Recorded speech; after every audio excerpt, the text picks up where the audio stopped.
Hay muchos que han escogido la noche para otras cosas, pero ustedes la han escogido para estar aquí, en la casa del Señor. Y esto es importantísimo. A Dios le agrada eso. Que usted sacrifique cualquier deleite, cualquier gusto por estar en su casa, por estar con Él, por alabarle, por adorarle, por orar, por buscar de Él y por escuchar su palabra. Que su palabra es el alimento celestial que Él nos ha traído para que podamos mantenernos en vida. Como dice ahí, fundamento teológico de la iglesia. Esa es la base sobre la cual se va edificando la iglesia. Bajo un fundamento, que fue el fundamento que trajo Cristo y que dejó a través de los apóstoles y que se ha ido transportando de generación en generación en las últimas 20 generaciones que han pasado. Ya estamos en la 21. Somos nosotros los que tenemos el privilegio de estar en esa 21 generación post-Cristo. Gloria a Dios. Esa es la clave, la base del conocimiento de la verdad. Y conoceréis la verdad y la verdad os hará libre. La gracia preceptora. Esto es importante. La gracia preceptora. Porque esto es fundamental para entender todo lo que viene detrás. Tener claro que la persona no se convierte porque él quiere convertirse a Cristo. No se convierte porque él logra fraguar en su corazón el deseo de hacerlo. Él siente un deseo de hacerlo. El Espíritu Santo le pone el deseo de hacerlo. Y ahí está la clave. El Espíritu Santo le pone el deseo. La persona es capacitada en ese momento, cuando está escuchando la palabra, es capacitada por el Espíritu Santo. Y fíjense si es así, que los apóstoles llevaban 3 años. Cuando llegó el momento de la verdad, que cogieron a Cristo, ahí mismo todo el mundo salió corriendo, lo dejaron solo, porque lo que vieron fue lo humano, vieron lo natural, no vieron lo espiritual, a pesar de que Cristo lo había hecho, pero no entendían nada. Por eso, si el Espíritu Santo no participa en la persona, nadie se convierte. Todo el que se ha convertido al Señor ha sido porque el Espíritu Santo lo ha preparado, lo ha capacitado en el momento que está escuchando la palabra, lo ha llevado al lugar y le ha puesto en su corazón, párate y ve ahí, entrégate. Y se ha entregado. Porque si no, no puede entender el Evangelio. ¿Dónde podemos encontrar eso? Facilito, responder con fe en el Efesios capítulo 2, versículos 8 y 9. ¿Qué dice Efesios 2 y 9? Dice, porque por gracia sois salvos, por medio de la fe. Y esto no de vosotros, ahí está la clave, y esto no de vosotros, pues es don de Dios, no por obras, para que nadie se gloríe. Que la única forma de tener fe es que Dios te la dé. La gente que no tiene fe es porque Dios no se la ha dado. Y el que tiene fe es porque Dios se la ha dado. El que está aquí es porque el Señor lo trajo. Así que tiene que sentirse uno privilegiado. Debemos sentirnos privilegiados de poder ser convertidos. Por tanto, concluimos que se excluye claramente el mérito hecho por una persona como parte del logro de la salvación. Que no han puesto nosotros no hemos puesto absolutamente nada en esto.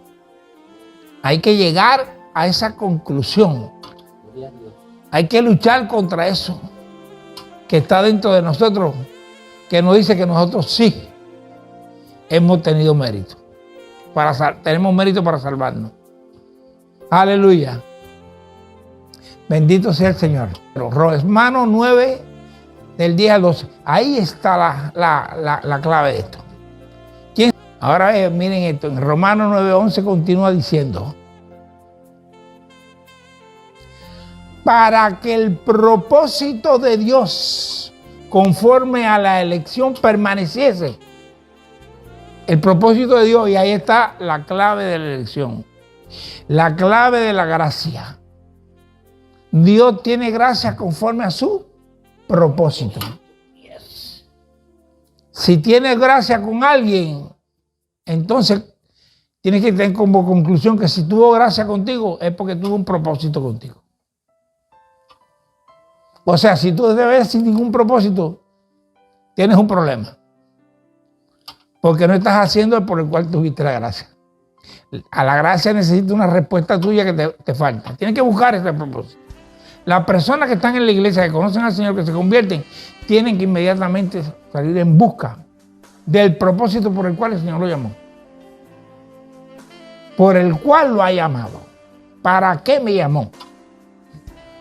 Para que el propósito de Dios conforme a la elección permaneciese. ¿Qué pasó? No por las obras,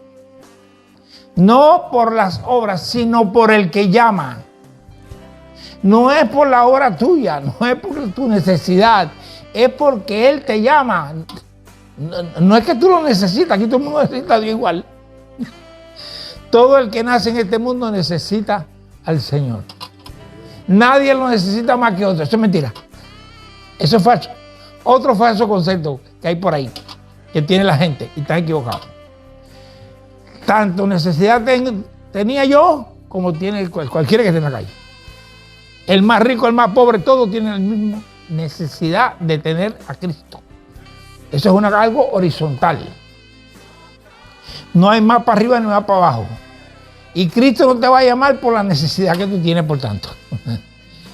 La necesidad de tener a Cristo no es la causa por la cual te llama, sino es por el propósito de Dios.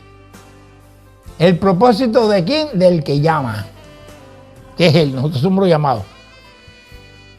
Y ahí viene la cosa. Romanos 9, 12, 13. Ahí está el ejemplo. Se le dijo a Isaac, mira lo que el Señor le dice a Isaac y a Rebeca, cuando ella está embarazada. El mayor servirá al menor. ¿Y por qué? Si el primero es el que se entrega a Dios, el primero es el que abre el útero. El mayor servirá al menor. Ahí viene. Como está escrito, a Jacob amé, mas a Jesús, a Esaú, ¿qué? Aborrecí. Dentro del útero. Por eso fue que no lo cogió. Uno de los mensajes que trae muy bien es que hay que tener temor de Dios, hay que tener cuidado. Dios no se juega. Él es soberano. Esto nos muestra que Dios no tiene reglas. No trabaja por reglas.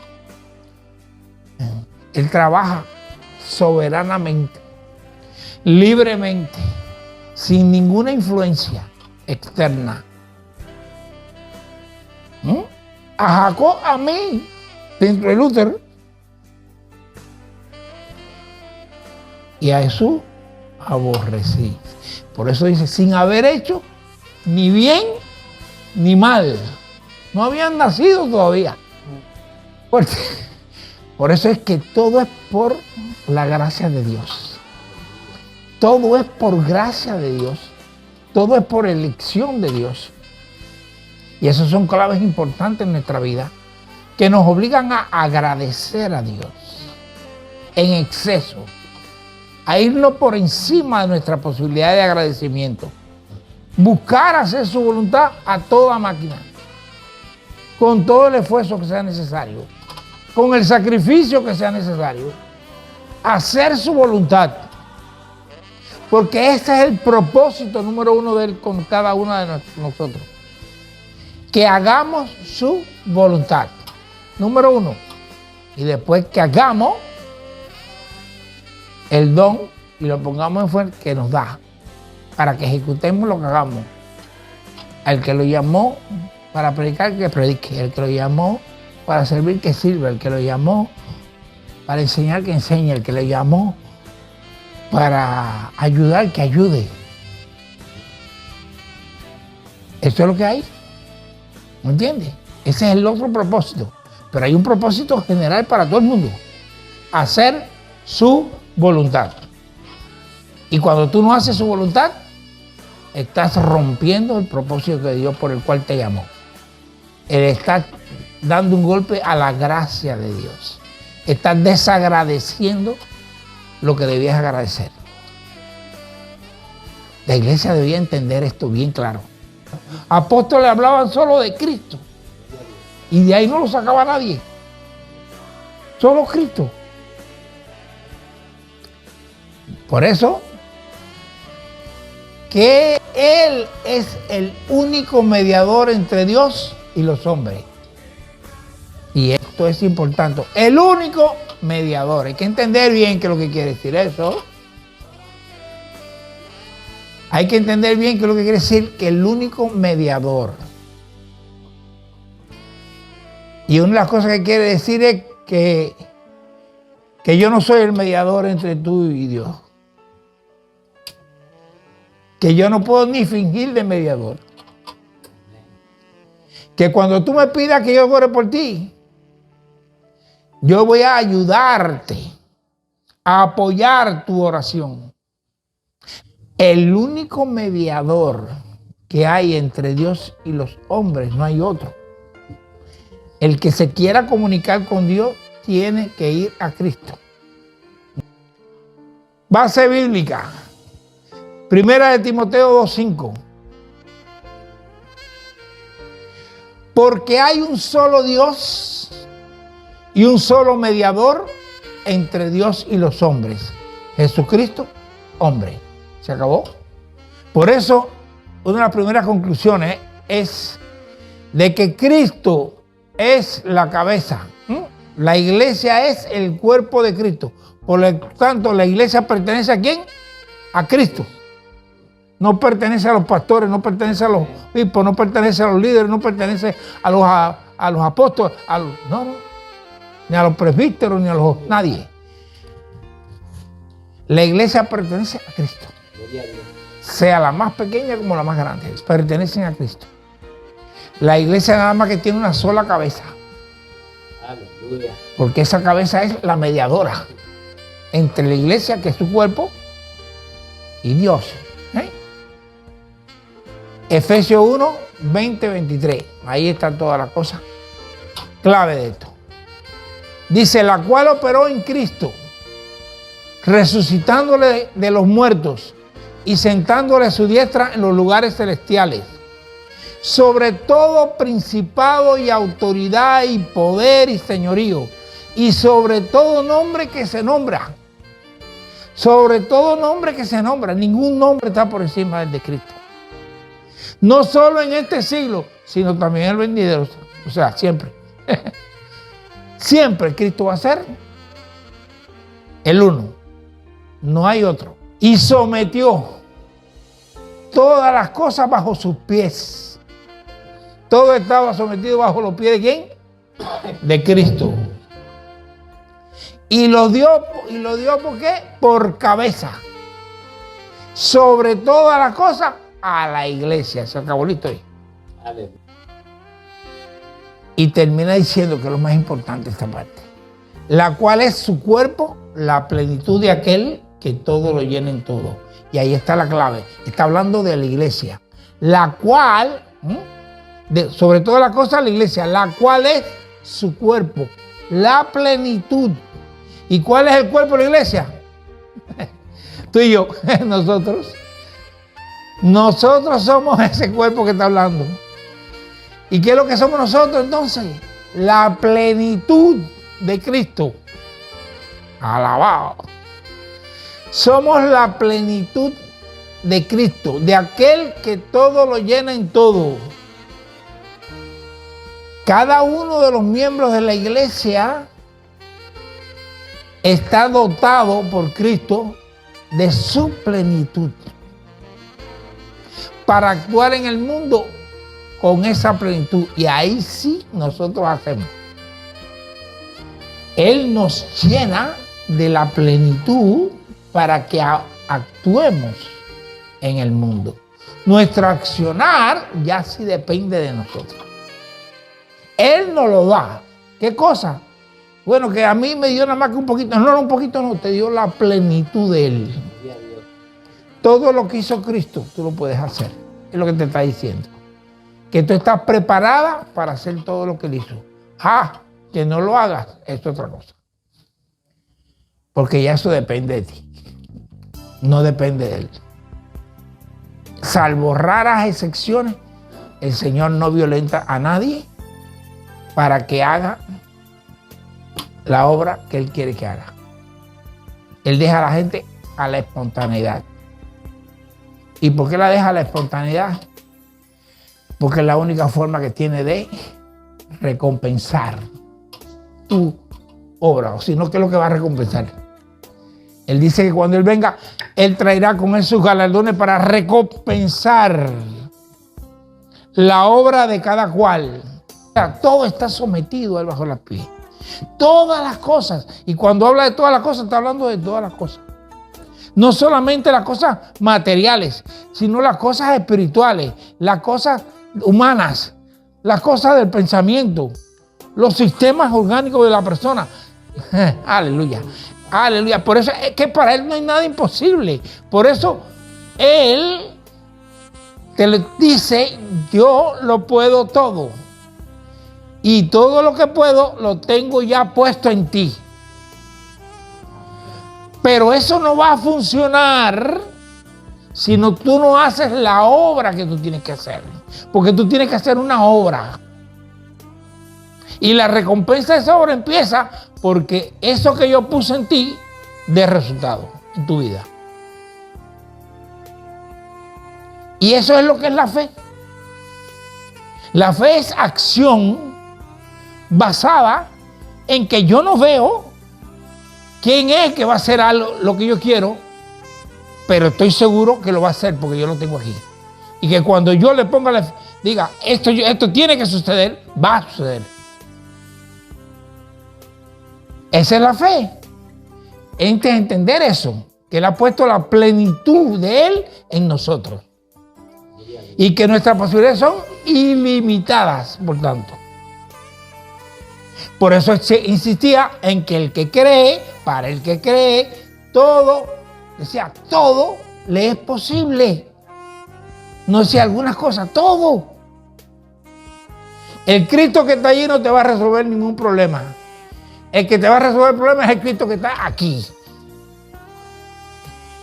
En vez de mirar para allá, tienes que mirar para adentro. En vez de mirar para afuera, buscar a Cristo allá afuera, buscarlo dentro de ti. Porque la solución de tu problema está en ti, dentro de ti. Y ese es el Espíritu Santo que habita en ti. Que habita en ti. Pero tienes que creerlo, tienes que estar convencido. Y tienes que caminar en fe. Por eso el justo vivirá por fe. Vivirá por fe. Vivirá creyendo que lo que está en él es la solución de su problema. Y sus problemas se aumentarán o disminuirán conforme a esa fe. Según vas caminando, la vida te va poniendo dificultades, tropiezos, caídas, levantamientos. Y cada una de ellas ya tiene la respuesta allá adentro. Tú ya andas con la respuesta encima. Lo que tienes que hacer es sacar esa respuesta. Y sacarla afuera. Tú sacártela. ¡Pra! Aquí está la respuesta. Y verás el milagro de Dios. Verás la gloria de Dios. Aleluya. Por tanto, si Jesús tiene toda autoridad como cabeza sobre la iglesia, quiere decir que al hombre no le corresponde ninguna autoridad en este sentido. Eso es así de claro. El hombre no tiene autoridad sobre la iglesia. La autoridad sobre la iglesia la tiene Cristo. El hombre es un instrumento que Cristo utiliza para enseñar a la iglesia. Somos escogidos, además del propósito general de hacer su voluntad, para enseñar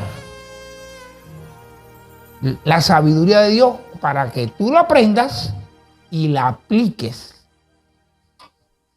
Si no la quieres aplicar, yo no te puedo obligar. Si el Señor no me mandó a obligar a nadie a que hiciera nada. Él me mandó a que le dijera la verdad. Que le diera la revelación de la verdad. Para que esa revelación se hiciera carne en el corazón de la persona. Y no se desprendiera de ella. Y mientras más profunda fuera y mientras más revelada, más esa persona se convertiría verdaderamente al Señor. Y haría su voluntad. ¿Qué es lo que te va a dar la victoria? Hacer la voluntad de Dios. Eso es lo que te va a dar la victoria en todas las cosas. Aleluya. Jesús es el único Salvador. Es otro aspecto de Cristo que es único. Él es el único mediador. Él es la cabeza de la iglesia. Él es el único Salvador. Tercer aspecto. El único Salvador. No hay otro Salvador. No hay otra vía de salvación. No hay posibilidades para nadie de salvación si no es a través de Jesús. La salvación, y esto es importantísimo, se recibe cuando la persona cree absolutamente, y ahí está el tema, que Jesucristo es el Señor y que resucitó.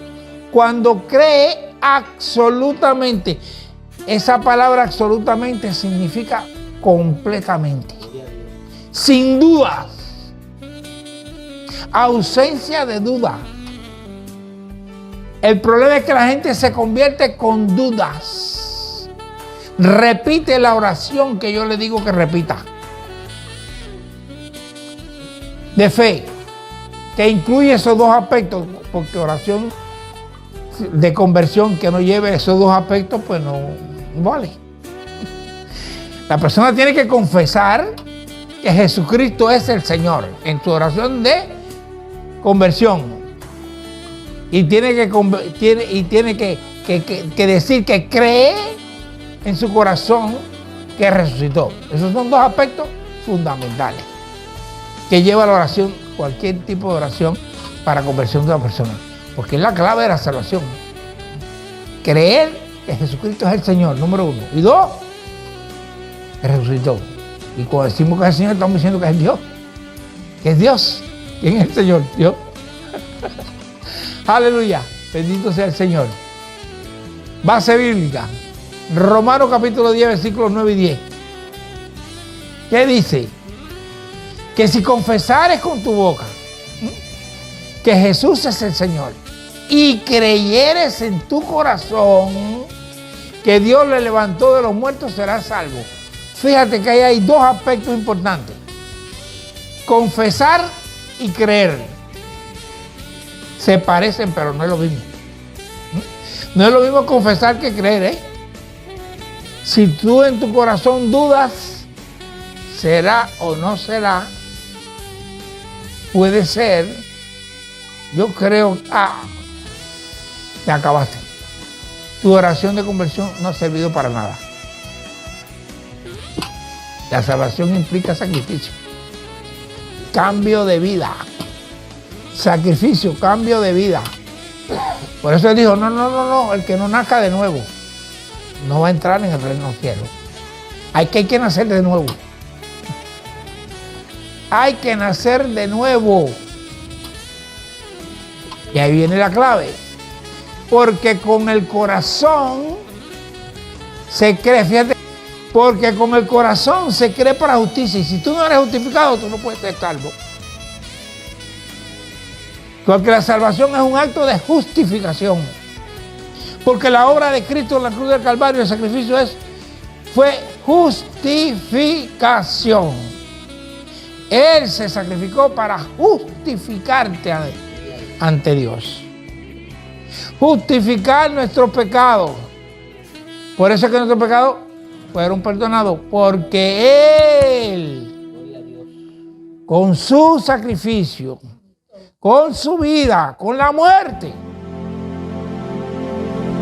pagó el precio con la sangre que derramó de todos nuestros pecados. Fuimos justificados. Por tanto, si la justificación está en el corazón de la persona, cuando cree de verdad, entonces esa es la clave de la salvación. Gloria al Señor. La fe en Cristo es la que te salva. La sangre de Jesús es la que te limpia. Aleluya. Y aquí vamos a concluir. Y el sacrificio de Cristo en la cruz y su sangre derramada es la salvación.